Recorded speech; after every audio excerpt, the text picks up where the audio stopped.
Աղացած բաստուրման հանում ենք պրեսից։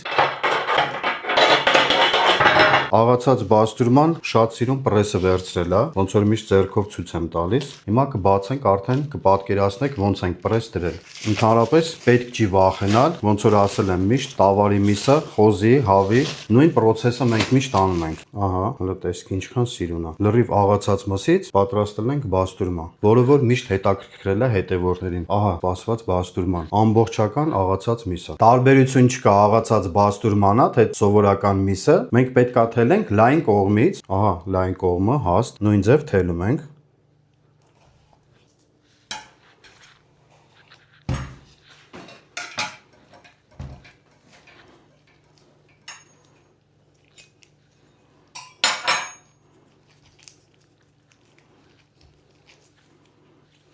Ահա, ինչքան սիրուն է, չէ՞։ Ով կմտածեր, որ աղացած բաստուրմա է։ Ես առաջին անգամ որ սարքել եմ, զարմացել եմ, որ տենց բան հնարավոր է, բայց հնարավոր է։ Աղացած բաստուրման կթողենք 10 օր կչորանա, հետո կբռնենք միասին չամանը։